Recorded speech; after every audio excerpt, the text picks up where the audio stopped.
Hey, Hey, Jason. Kevin, how you doing, my friend? I am doing pretty well today. I'm a little slow. I'm just feeling a little under the weather with allergies and stuff, but other than that, I'm doing pretty good. How are you?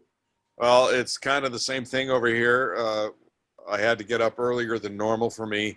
We have a little bit of a termite issue. Oh no. So we had Terminex here this morning, and we're taking care of it. It's gonna be fun. Oh, okay, good. Yeah, So termites can be pretty destructive. I know that. yeah, they can be. Wow. Anyway, well, it's good to talk to you. I'll say it's good to talk to you again because Yeah, this is a redo of an interview we did about a month and a half ago or something like that. yeah, something like that. Yeah.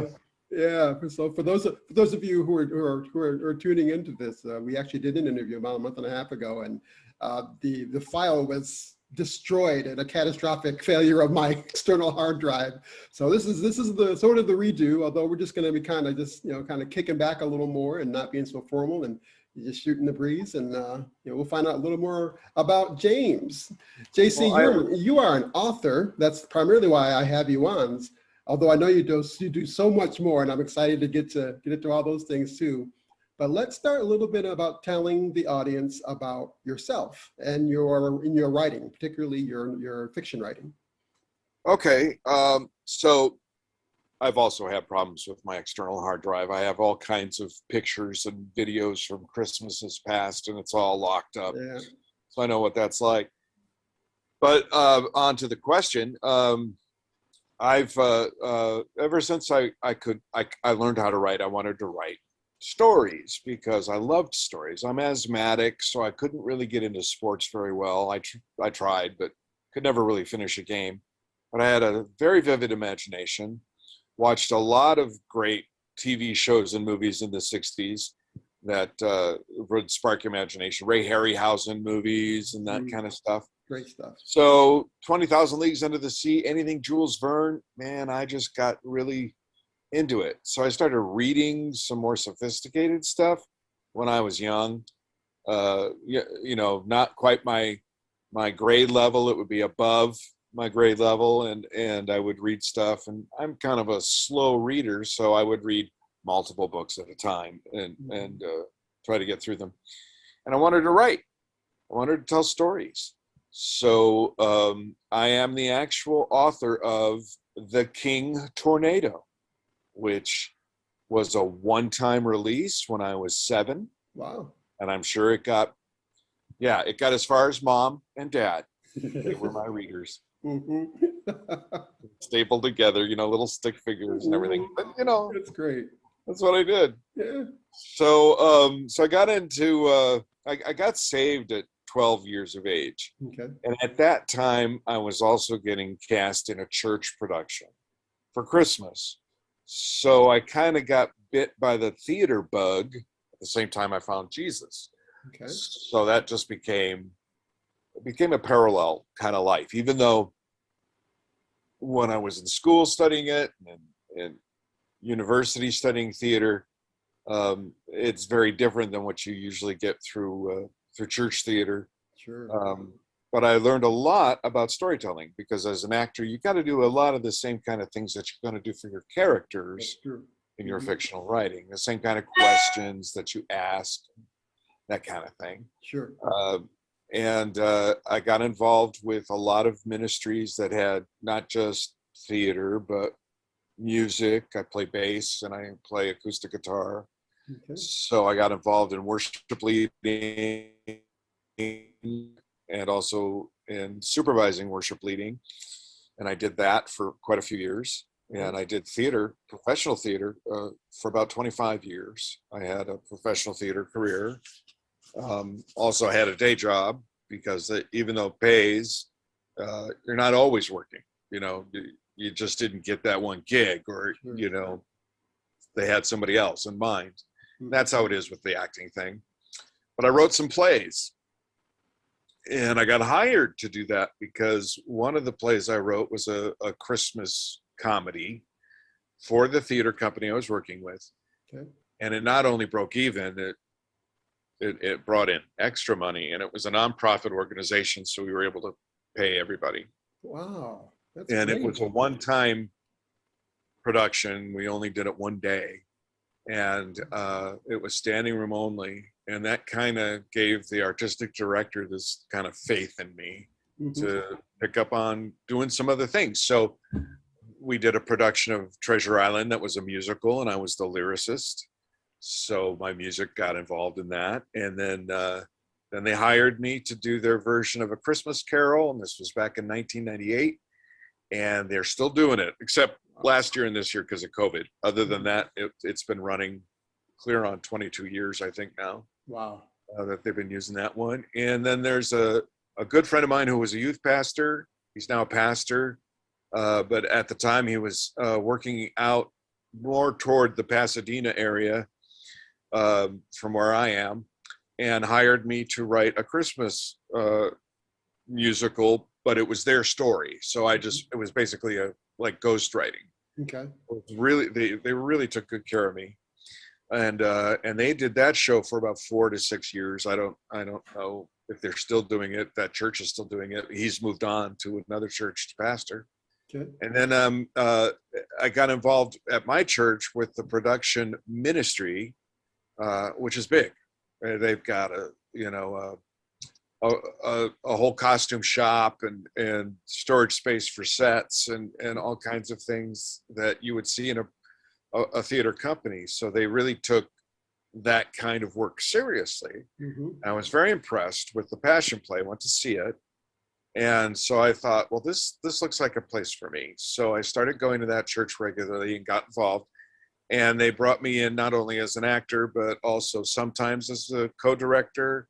Almost every year that I was in it as a co-writer, I would, because we would upgrade this. We kind of wanted something new every year. They didn't want to do the same show every year. They wanted to do the same story, just maybe add or scenes that made sense to the plot that may not have been in the year before, that kind of thing. So I did a lot of that. And then they always had a comedy that they did at 4th of July. And I worked on, I don't know how many of those. And they were so professionally done and videoed. And it was an amazing experience. So I'm very grateful to that church for using me the way they did. I could never see myself sharing the gospel with thousands of people just on my own when I could do it through that show, which was just a great experience. 12 years I did the show. I played just about everybody that was in the basic story, which is the last week of the life of Christ and then the resurrection. Okay. So I played a lot of characters, and on the CD, I did the voice of Jesus. So I got to play really everybody I wanted to play. And in the theater company, I kept writing. I kept doing skits. I had a couple of Christian improvisational groups that I did some writing for. And there's a book out called Justice Lament that has those skits in them.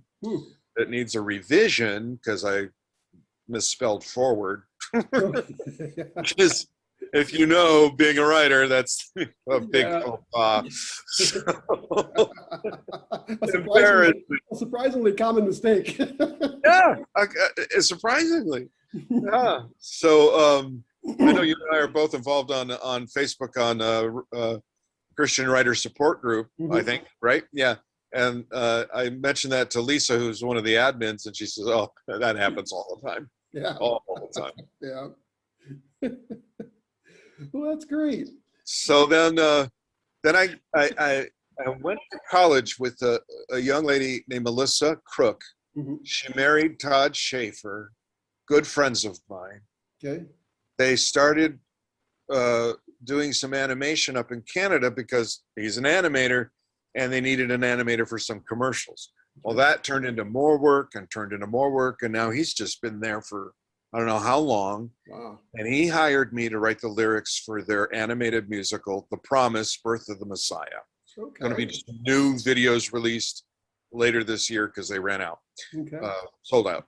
So that was a big job, professional wage. It was a tremendous thing because at the time I had already injured my back in the and everybody's watching this, I have a spinal injury, so I'm partially disabled. Mhm. So that makes, all the acting went out the window, no more stage work unless it's something I can do sitting down. Right, right. And so I write. That's what I do.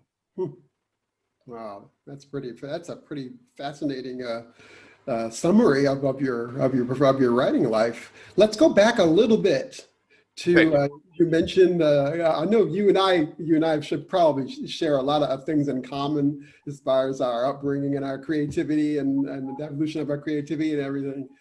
What are some of the TV shows and movies that influenced you the most when you were young? Okay, I love talking about this because I just love this movie, Mysterious Island. Yes, The one that Ray Harryhausen did. One of my favorites. Yeah, you know what I'm talking about. Oh, yeah. At 4 years old, I could never sit through a movie, but that one gripped me, and I sat through the whole thing. I couldn't believe the stuff I was seeing. Yeah. The music was terrific. The giant crab sequence is probably the most iconic, next to the skeleton sequence in Jason and the Argonauts. That's right. Yeah. And so that just really, that turned me on totally to fantasy and science fiction and adventure, high adventure. Yeah. That's what it was. I mean, what kind of movie would a little boy like? Well, it's got a daring escape. It's got pirates. It's got Captain Nemo. A volcano's going to explode, sink the island, and it's got all these giant creatures. Right. And terrific. So that, and then later I saw Disney's 20,000 Leagues Under the Sea, which is another piece of work. That was great. I remember seeing Mysterious Island. They actually played it for us. First time I saw it, they actually played it for us at a Youth for Christ rally. They did some, I think it was one of those overnight things that we did. Yeah. You stay in the facility overnight and play a lot of games and stuff. And they played that for the movie. It was the first time that I'd ever seen it. And it blew me away. That really sparked that really was one movie that sparked my filmmaking aspirations, even that young. And I was probably, I was probably I'd say at that point I was probably 10 years old, All right. And I said that was a wonderful movie, and I saw it later on TV and I remembered that, and I thought that was one of my favorite movies. It still is, even to this day. And to this day, I can always rewatch it over and over and over. Yeah. It's like the original Star Wars for me. Yeah, it really was. 77. It really was. Never get tired of it. And you mentioned Jason and the Argonauts. That's another one of my favorites from way back. That's why I think that's probably one of the first Jason films I saw. Was Jason and the Argonauts, and that was great. I got to see the double bill that they did at the Vista in Hollywood, and Ray was there, and the director Nathan Jurin was there. So I had a script that I bought at a used bookstore. It was a copy of I think Seventh Voyage of Sinbad, and he signed it for me, and so that's like a real treasure. I got a lot of Ray Harryhausen memorabilia, model kits from many of the movies, because I like to build model kits and action figures, that kind of thing. I'm still a big kid, 58, but I'm still a big kid. Just love that stuff. That's great. That's great. Yeah, I'm a huge Harryhausen fan. I miss him. I always wonder whatever happened to the model for the Beast from 20,000 Fathoms, but I wonder if that's out there somewhere. Some guys found his while he was still living, found his storage room. They didn't know that that's what it was, and he didn't remember that he had stuff in there. And they opened it up and they found the head to the dragon from Seventh Voyage of Sinbad. Oh, really? I think the body was also, I may be wrong, but I think it was the dinosaur from Beast from 20,000 Fathoms, because very similar. Okay. So now they're just the armature and maybe a little bit of the foam rubber. Yeah. The rest is probably deteriorated. Yeah. But wow. But if you want a model of that thing, that's a very popular model kit, is the Beast. I'd like and to. They're called garage kits, but they're licensed, and so you got to look. Billiken does a really good one. Okay. And Joe Laudati is a great sculptor. He does a lot of Ray Harryhausen characters. Cool. Wow. And, I'll have to try and do that. I've always wanted one. I just never pursued it. But yeah, they're pretty easy too, because they're, as being garage kits, they don't have a lot of pieces. Right. So it's easier to build, and you can Yeah. just leave it blank, or you can paint it. You know, do whatever you want. That's true. Of course, you know what I guess what I could do is, my oldest son is a really great sculptor. He's already made some like Godzilla creatures and everything for me. It's really, really, really good. So I could always have him sculpt me a beast for my birthday or something. Right. That's right. That's what I thought of that. So yeah, I'll have to do that. Great. Oh, that's good. You mentioned some of the books that you read, like Jules Verne and and that kind of stuff, which I also read them. What are some other things that you read that influenced you in your own? There was this book called Stranger from the Depths. I don't think it's in print anymore. Okay. Can't even remember the guy who wrote it. I know it was Jerry something. You could probably look it up on Amazon, and you might be able to find a used paperback. But it was about a race of amphibious humanoids that lived under the earth. And this group of kids with their science teacher, they discovered this land, and there's an adventure because there's another similar group of people under the earth that are fighting, and they get involved in that. So I read that. I read H.G. Wells' The Time Machine. I don't know how many times. I remember that, yeah. And let's see. I think I started C.S. Lewis with the Space Trilogy before the Narnia books. Okay.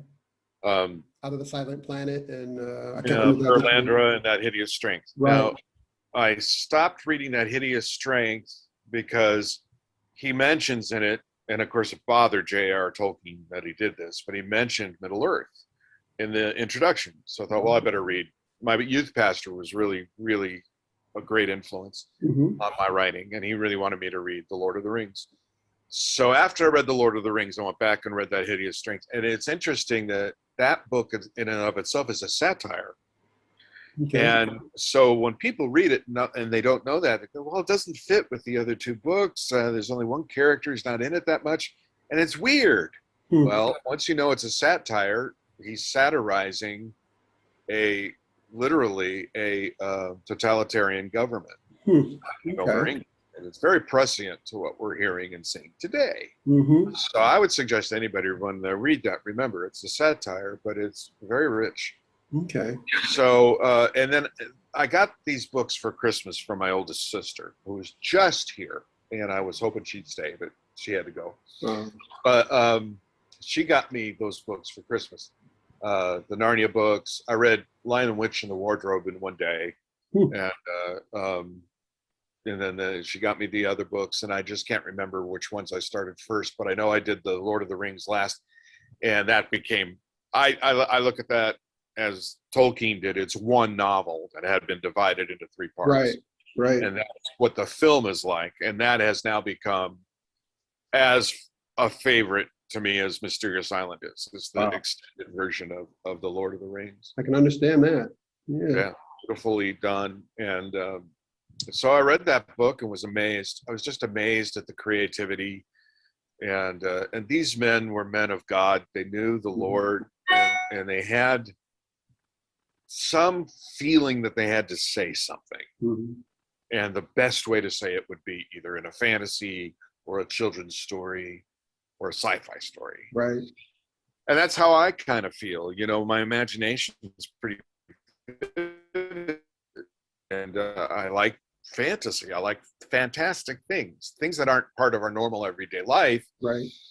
That you subcreate, which is what Tolkien called it, and make these worlds and these. And I also like comedy. I was very influenced by Douglas Adams, who was an atheist, but then C.S. Lewis was too before he became a Christian. And so my last book, which I think you posted on your website, that I have finished, but it's being beta read.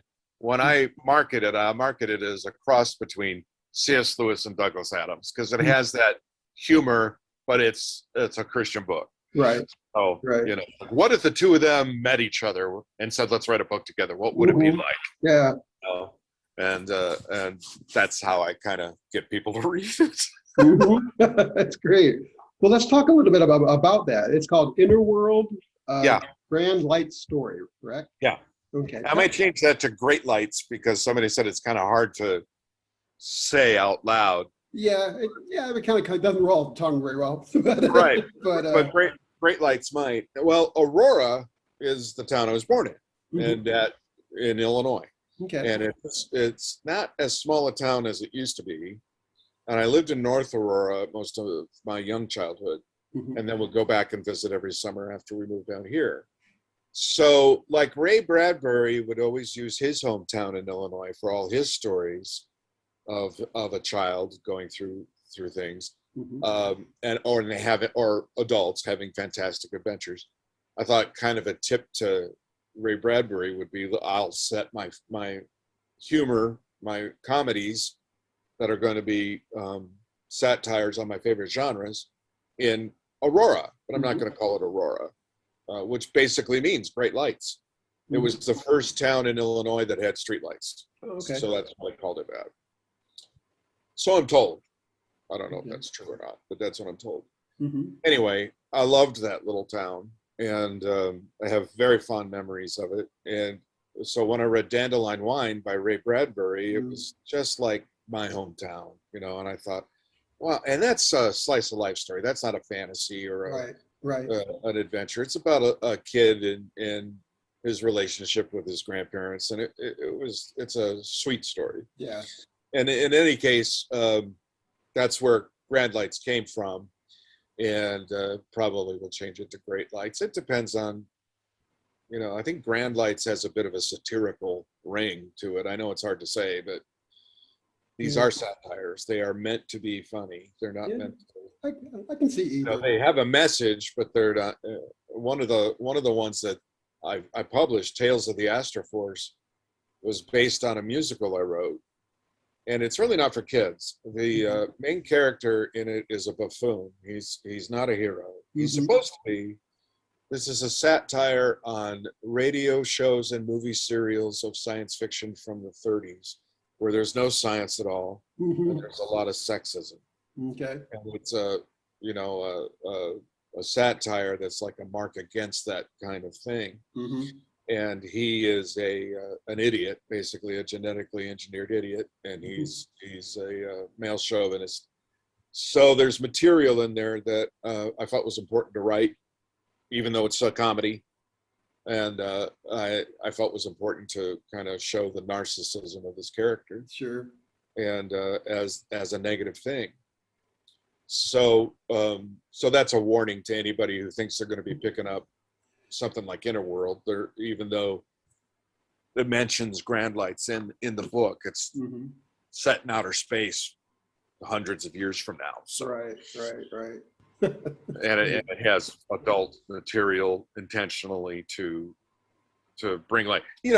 If you get a joke is an intellectual thing. If you get a joke, then you get the point. Right. Because your brain has to go through, why is that funny? Oh, I get it. It's funny because this guy's a jerk. It's fun to write to people. Yeah. No, I understand. You're right. And it's awfully fun. And we did the show as a radio show and a book signing event when there was the Borders books. And we did extremely well. A lot of people came to see the show. They loved it, and they bought the book. We sold out. So we'll probably do the show again. My composer is a very funny guy, and he's very talented. And we want to do, he's also a good director. So we want to do it again when everything settles down. That'd be great. And we can do in North Hollywood, you can do professional shows for a low budget, because in California, there's the 99-seat theater plan, where if the theater has got 99 seats or less, you can hire professional actors and just pay their gas. Okay. And that way they get to showcase themselves in something new and support the writers. It's kind of a community. Yeah. Actors Equity is a real community of artists. That's great. So yeah, it's great. You get to do a lot, or you can do a staged reading, which I did a lot of for people who were starting new musicals or starting up new plays. Mm-hmm. In fact, I got to do a stage reading of a play that was going to be a movie. I don't know if the author ever decided to take up on it, but he was offered money for it. But we staged it. The director that directs A Christmas Carol is a good friend of mine, directed this, and John Rhys Davies was in it. He knew somebody. He got involved in it, and he played a character in it. So I got to work with John Rhys Davies. And if your watchers don't know, he's Salah in the Raiders of the Lost Ark. Right. He's Gimli in Lord of the Rings. Mm-hmm. Done a lot of work. He's a very nice man, very talented. Wow. Very funny. And this was before Lord of the Rings. So we did the show. The guy was offered some money. He wanted to do the author was. He wanted to do one more presentation. And John Rhys Davies called my director friend and said, you know what? I can't do it. I'm not going to be in town. I have to go to New Zealand, and I can't tell you what I'm going to be doing. It turned out to be Lord of the Rings.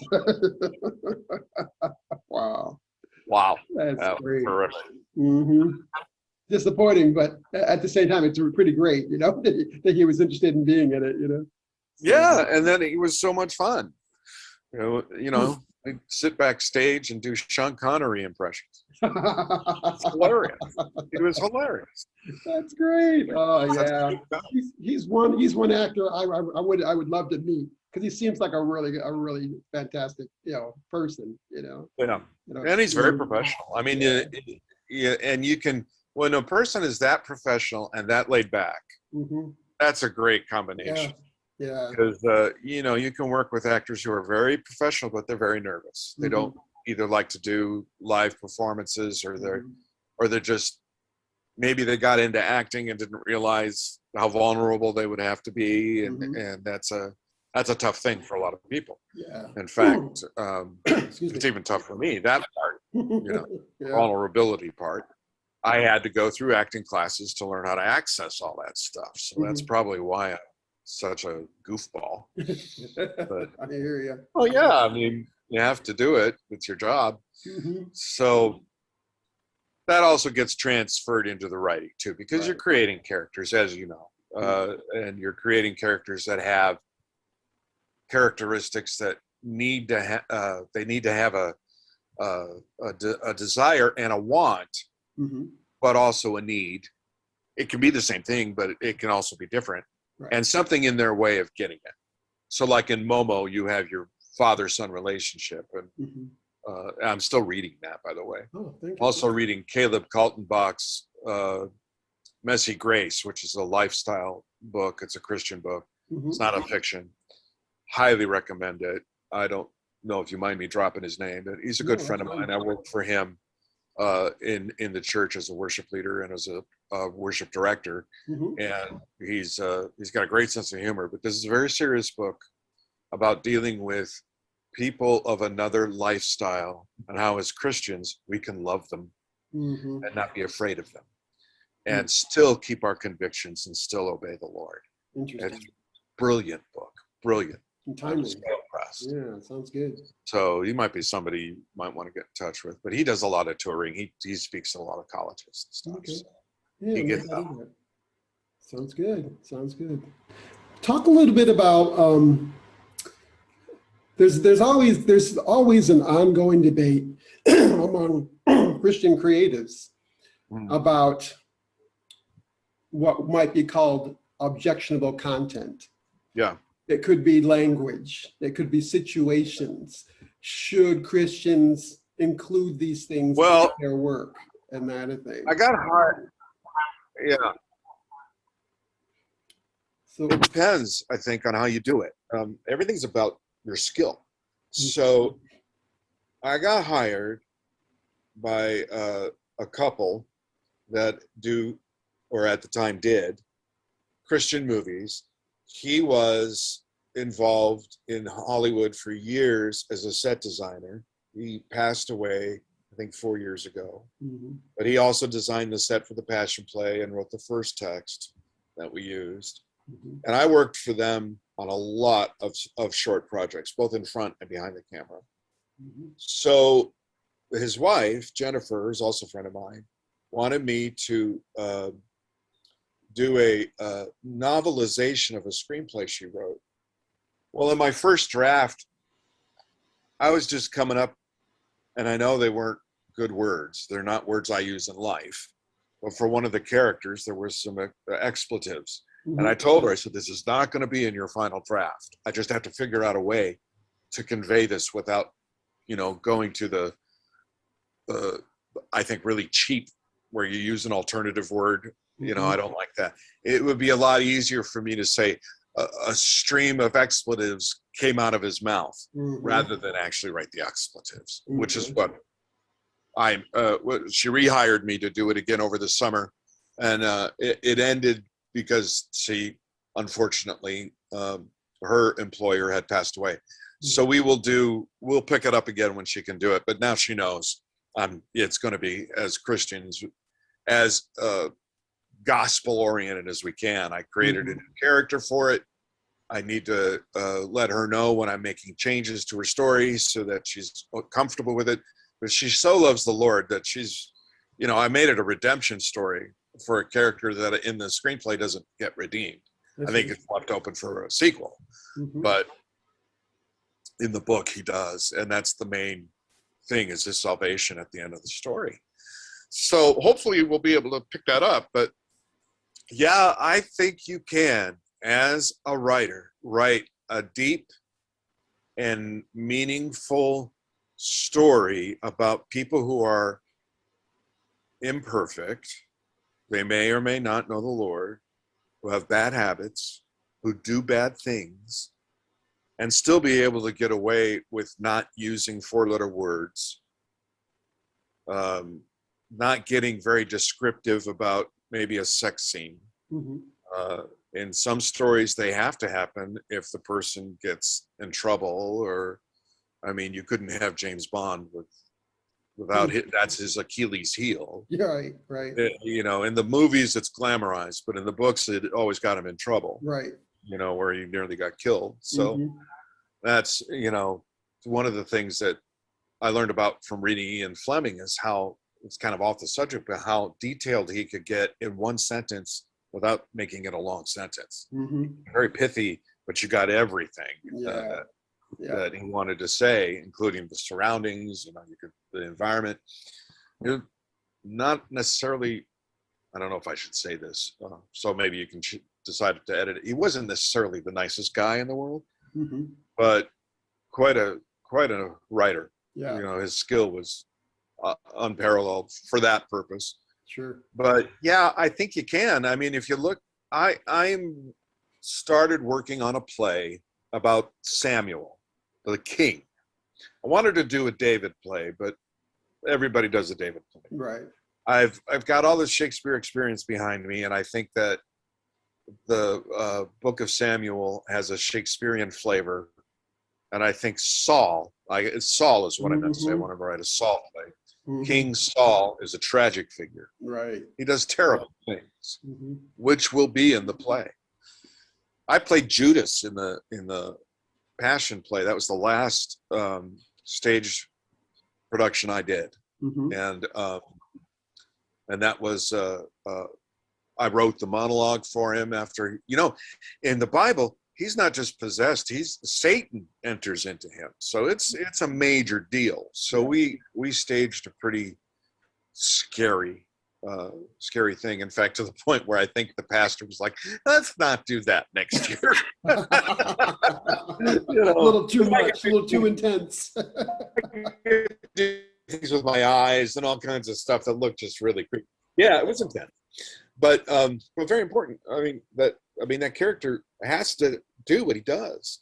Jesus even said, "Go do what you have to do," and that's probably the worst character you could play. Yeah. Considering what he did. So I think, there's a balance. There's a balance between, there's a tension between verisimilitude, lifelikeness, and holiness, which can be married. And I think you can do it. You just got to do it smart. Right. People don't want to read bad Christian fiction. They want to read really good stuff, but they don't want to be, they go to it to get away from Right. Worldliness. Right. But my gosh, C.S. Lewis did it.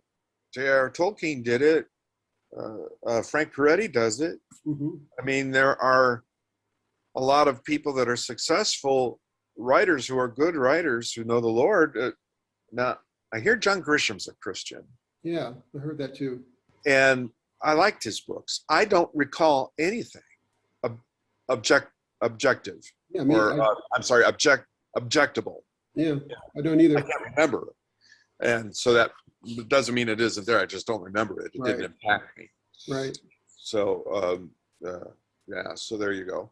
Okay. Also, a sense of maturity as you grow as a Christian. Things that you were really, really sensitive to before, you may now be over. It's your spiritual growth has gotten to the point where not only does it not bother you, don't ever go near it. You don't care about it. It's not something that you even desire. Right. But you also, as you mature as a Christian, you should mature as a person. Mm-hmm. And if you're an artist, if you're a writer or actor or a graphic artist, your work should mature. Mm-hmm. So your subject matter is going to be more mature. Sure. Even though my stuff is kind of childlike and there is an innocence to it. Mm-hmm. Tales of the Astroforce there's an argument there. One of the women that worked with me on the show doing the demo tape was our director and the production leader at church. And she said it would be, if she announced it, she said, Jim's show is going to be produced at this. And she said, it's rated PG-13. That's what she gave it, a PG-13 rating, Okay. which I thought was fair, So I will do some rewrites on that. I am going to go back and revise it. I want to add more about Great Lakes, Illinois, because it's just hardly mentioned. Sure. And I want to improve on some of the material that's in the middle, which kind of gets bogged down because that was in the play. And you got to show, not tell when you're writing. Right. And so I got to go back and kind of clean that up. But it got a really good rating on Amazon. And I know it came from a Christian. So, it didn't offend. Mm-hmm. In fact, everybody that came to see the show from my church loved it. They laughed. So you never know. Sounds good. There are going to be people you can never please. Right. That's true. And we have a ethnically diverse church. And so everybody gets a chance to do something in one of our shows. Mm-hmm. And there's going to be somebody who's going to write a letter. Mm-hmm. And that's, when that happened, I told our director, I said, I think that person is just old. They haven't been able to change. Mm-hmm. They're set in their mindset. That's something, it's not of the Lord, but they can't seem to get past it. Mm-hmm. And that's too bad. Yeah. But God is good and gracious and merciful. He's just, so don't mess around with stuff. Right. Correct you. That's true. That's true. Don't mess around with God's anointed, No. So I hope that the work that I will be continuing to do pleases him. That's my goal now. Sounds good. No longer, I need it as a living, and it's not happening yet. I'm not, making money off the books, but I do know that it takes time. You know that. Yes, indeed. Time and getting to make a presence so people know who you are. Yeah. There you go. And find out if the material is even interesting. Inner World is a satire on juvenile fantasy. It was originally going to be called Potty Harrison and the Chamber of Commerce. Okay. That's an interesting title. I like that. Yeah, I used it in one of the chapters. Okay. But it's not about Harry Potter at all. It's not even a satire on those. It's just a satire on the genre. Sure. However, it has a lot to do with faith and doubt and doing what God calls you to do before your time is up. That's good. Those are major points in the book. That's good. And faith and doubt is really dealt with a lot. And the character ends up acting on faith and, of course, wins, the day. It is a comedy, so it's always going to end with an upbeat ending. And I was going somewhere with that. So it's an original world. It's something I created. It's not from anybody else, but there are tips of my hat to certain versions of that genre.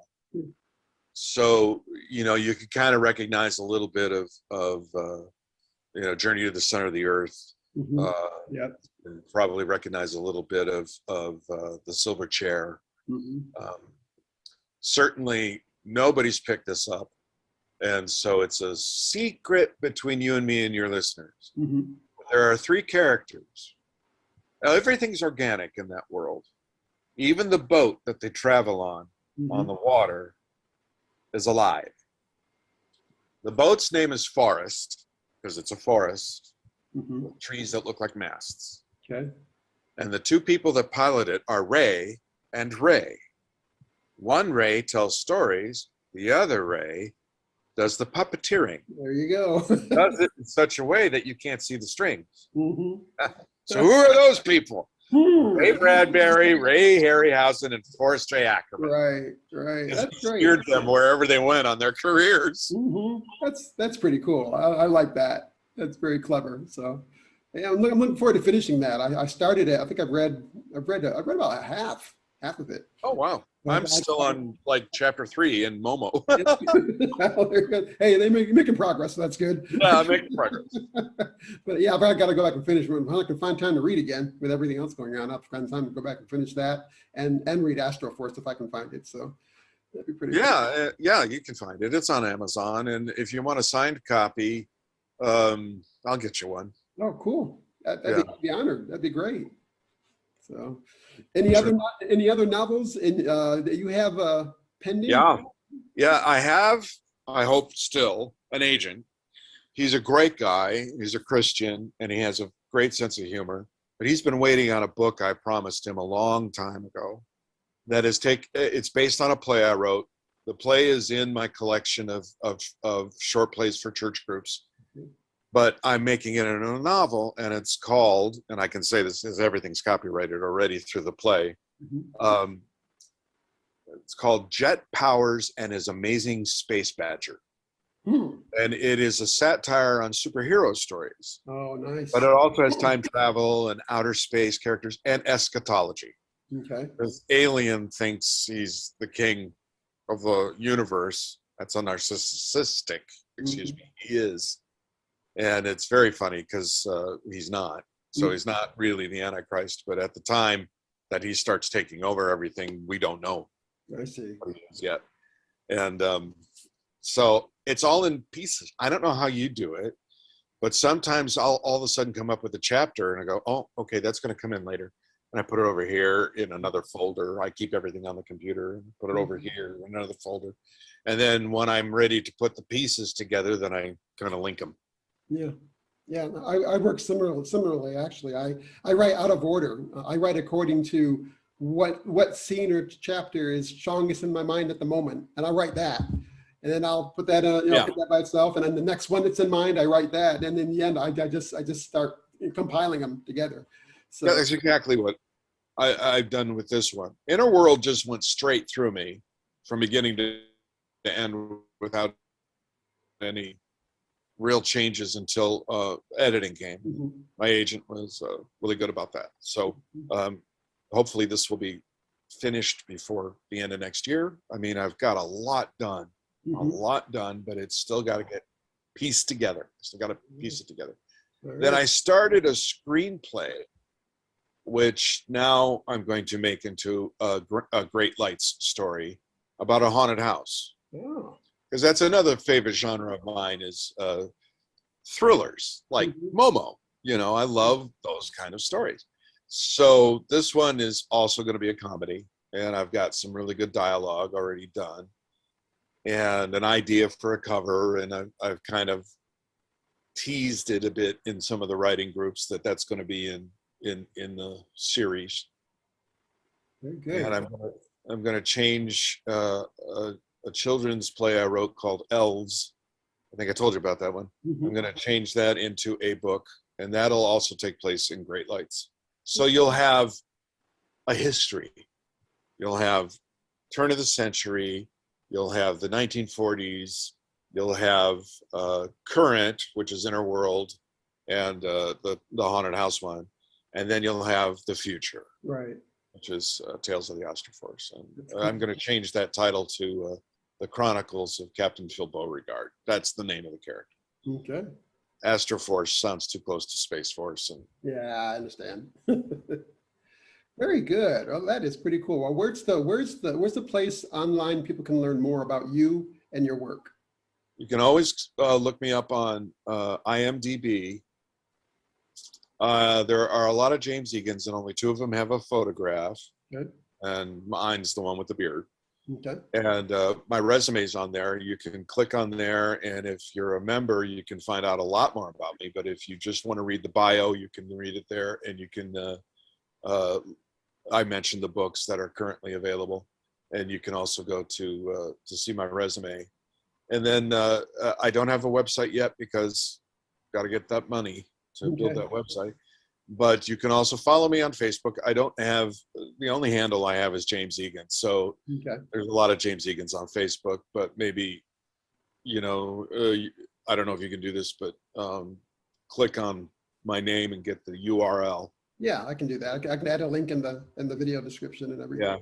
And then it goes to my homepage, which is pretty secure because I have some photographs with some celebs that are friends of mine.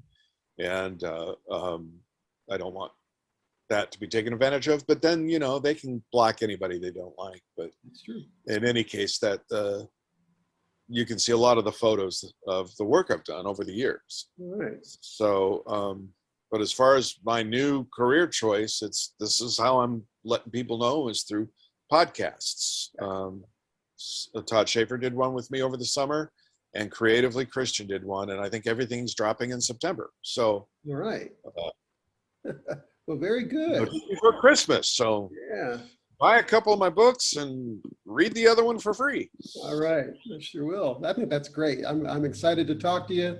We'll have to do it again. I'd like to interview you again sometime soon, and we'll talk a little more about the writing process, if you're up to that. Oh yeah, absolutely. Because it's different for everybody. Yeah. Yeah. So the book writing process, I read about for Ian Fleming was he would write 4 hours in the morning, then spend the rest of the day swimming and doing whatever he wanted, and then 2 hours at night. He'd crank out a book a summer. Yeah, that's great. So, well, anyway, James, it was great talking with you again, and we'll talk more about writing. And I want the folks to hear some of the stories that you shared with me the first time you interviewed with some of the celebrities, Dick Van Dyke, and everything that you encountered. Oh yeah, that's right. Well, this one you got John Rhys Davies. So yeah, exactly. We'll do all the Dick Van Dyke one was great. Yeah, he's a wonderful guy. Yeah, so he's exactly what you'd think he'd be. That's great. We'll talk about that next time. I can't wait. Okay. All right. Well, listen, everybody. This has been James Egan, and a friend of mine, a wonderful writer. I'll leave a link in the video description so you can look up more about him and his work. And James, thanks again for doing this. Well, thank you. I mean, this is a great way to get my name out there. I can't tell you how much I appreciate this. It's been it's a blessing, and I praise God for you, for your work. I know you're working on a movie. I know that's a lot of work. I know how much goes into that, and that occupies a couple of years of your life. Yeah, it does. It does. Yeah. Well, God bless you, my friend, and we will keep in touch, and we will talk soon. And thanks again, everybody. Everybody, kevinmcraft.com, your one-stop shop for all things Kevin M. Kraft. Check out my interview with James Egan. Of course, you'll know that. You've already been watching it. So Thanks again, JC. Appreciate it. All right, you got it, my friend. God bless.